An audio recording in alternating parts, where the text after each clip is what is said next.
Yeah, I've come back on the same link, and I hope you people also understand how to come back on the same link. Yes, the action of inviting people. Please mute your audio. Yes, Saroj uncle, Saroj auntie has come. See the waiting room. Okay, come in. Welcome. Welcome. Welcome to all of you.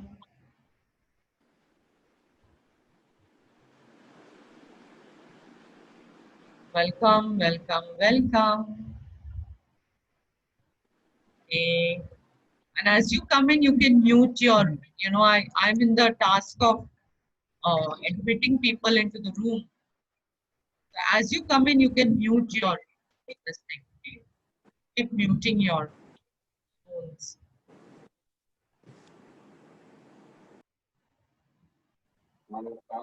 Okay. Request you to mute your phones. Otherwise, I will myself mute it. Okay, that's good. Areva. Sarujantika, I cannot make out. Yes, good. Okay, so now I don't know who is there. Okay, some more people coming in. I have just have to wait a little bit, I guess. I just go to share the screen. I'll put it up afterwards on Word. This thing. Okay, I'm going now to share the screen. I think Mrs. Bhatia has to come in. Then Mrs. Bhatia.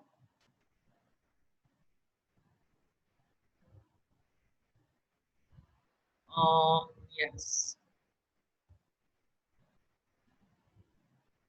So we are on this compare and despair.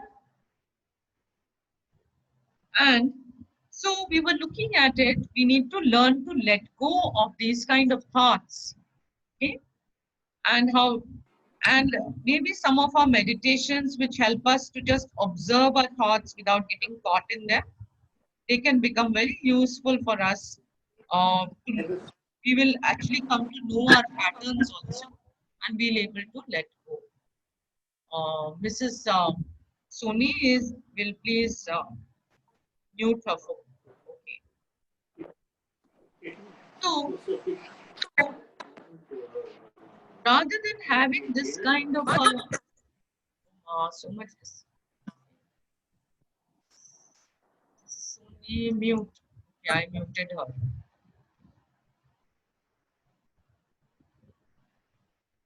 So rather than having this kind of compare and despair thinking, it's better to learn to be kind and compassionate to oneself. Be kind and compassionate. Yeah. Maybe there are many things that others have that one would like to have, that or one would like to be. But really, none of these indicators are a worth, are an are indicators of our worth as a human being. You know, because each of us is uniquely valuable as we are. So what others have and what I don't have is not an indicator of my worth. It is.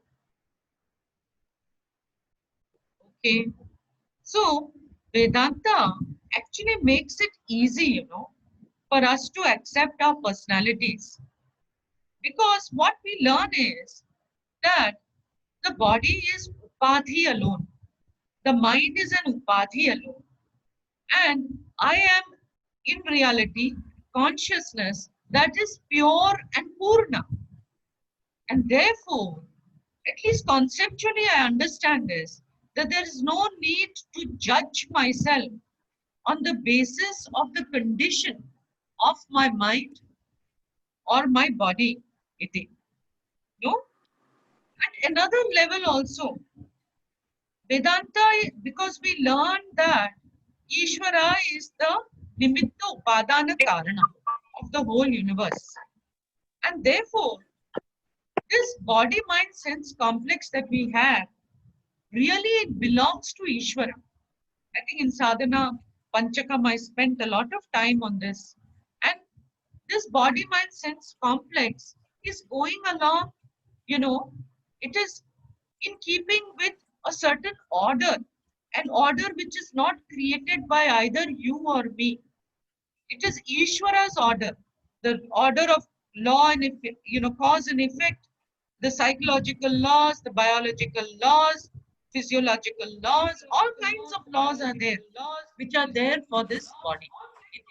If anybody has put their phone on speaker, it causes an echo. Please don't do that. Please wear your earphones.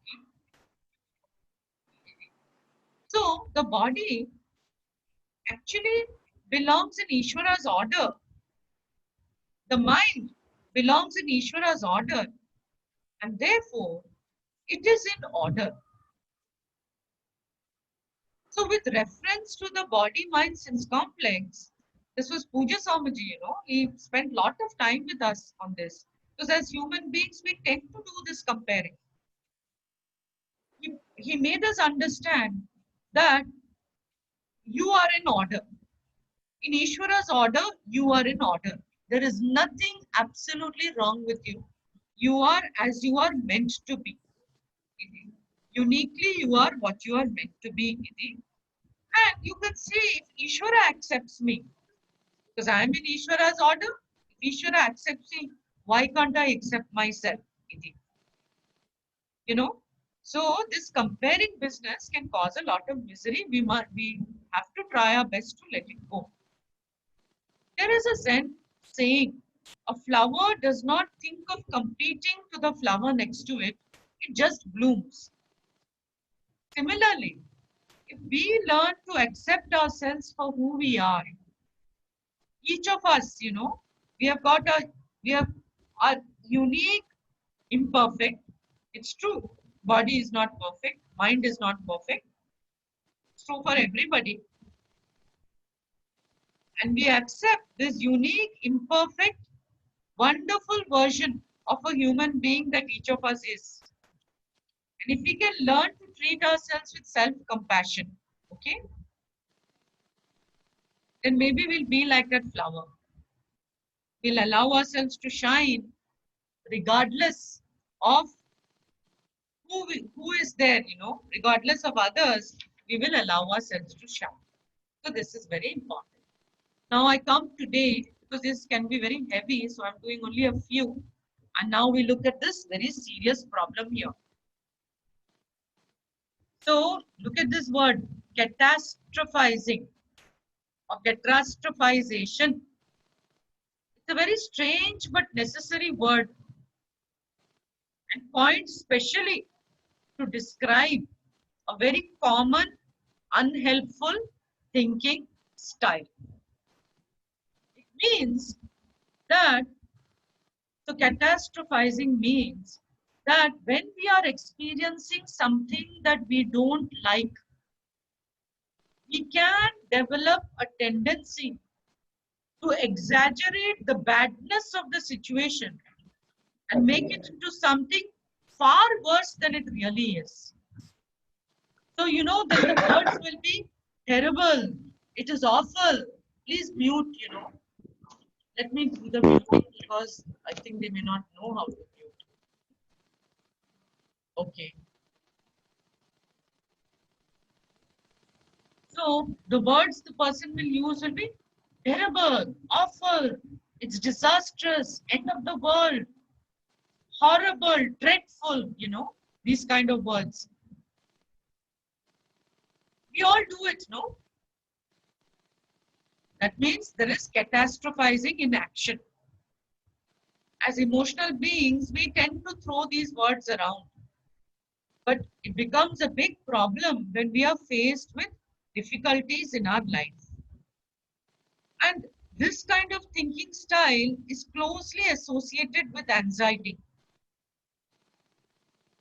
with depression also, and lot of other negative emotions because these type of thoughts, they feed those negative emotions, you know. So already the situation is bad, but these kind of words, they feed the badness of the situation. The situation is bad, it's already causing you problems, but these kind of words which you use, they become, they seem to make it even worse. We fuel, the situation. So and then what happens? We have to watch out, because we can use this style of thinking to describe either current, past, or future events, fueling any kind of emotional storm that we may be experiencing. Let's look at an example. Supposing somebody is very anxious about an exam which is coming up. So there's a chain of thinking. Oh, I've got an exam coming. I've not done as much revision as I like to do. If I fail, it's going to be terrible. It's going to be awful. It'll be a disaster, you know. So then this line of thinking encourages further worry thoughts. And then this vivid imagination can also be going on of how terrible this can be. Because the person will start imagining that, all the other friends, they passed and they are having a party and I am all alone at home. My family is judging me badly. Iti. And they'll imagine themselves being unhappy, right? Or they will think that, oh, I'm only going to get a job in which I hate. I'll not get any other type of job. Iti. And for the rest of my life, I'm going to be working. So this kind of imagination, it will fuel it. So what happens is, we take a situation which is already bad and we magnify it into something worst possible outcome. Okay. So when we have a situation which is important and meaningful to us, but we are not getting what we want, then we can get into a habit of catastrophizing the situation. And then what happens? We actually believe that it is terrible, it is awful. Then our minds are so creative that we start visualizing all kinds of scenarios which are beyond the reality. And this adds to our original emotional distress and makes it harder and harder for us, okay, to think of things that would actually be helpful to us, that would be supportive of us. So once we start to build on an original threat or a disappointing situation, and we repeatedly tell ourselves how awful that situation could be, then we can even begin to believe it. Don't blame. We can't blame ourselves, if this kind of thing is there for us.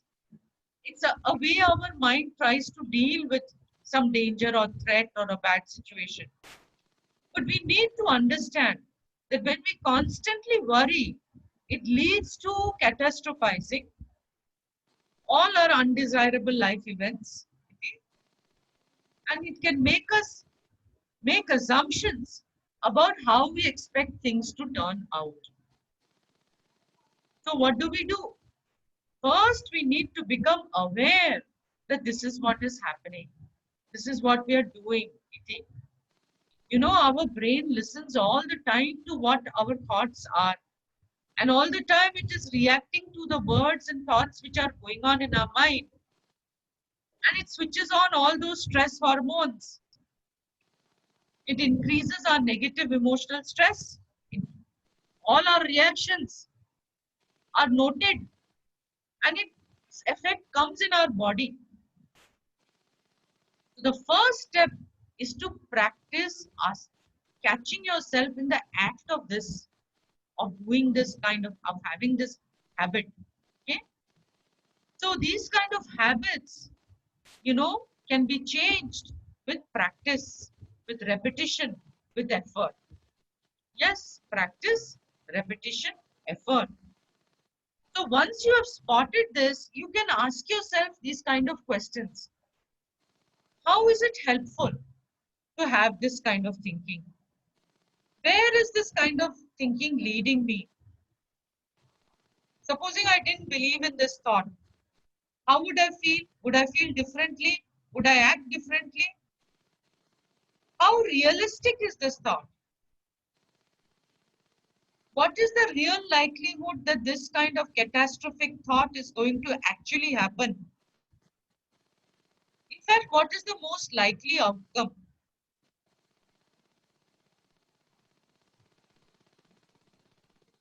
Supposing a good friend of mine had the same kind of thinking a loved one had, then what would I say to them?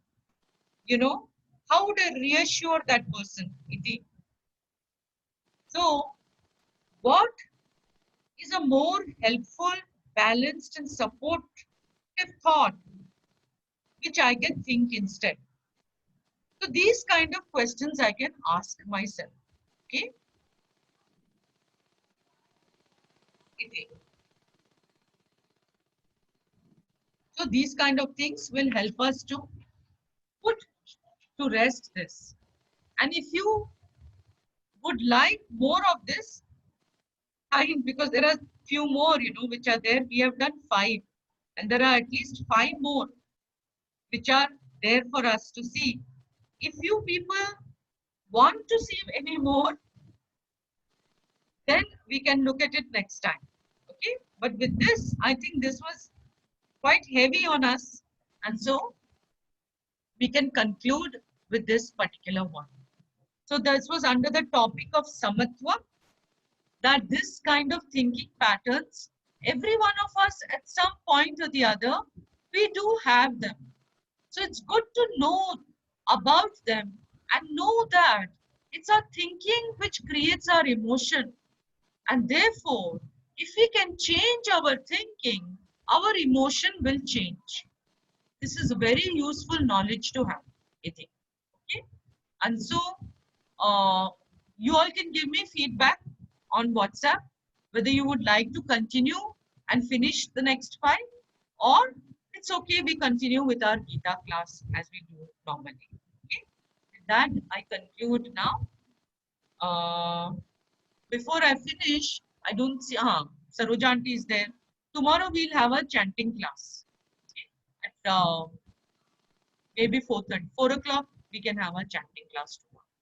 Okay, with that, now we finish and we come to our Shanti prayer. Om Swasti Prajabhya. Okay, before that, you all can unmute, Everybody can unmute. Yeah, I'll take feedback. Unmute कर दिया आपने?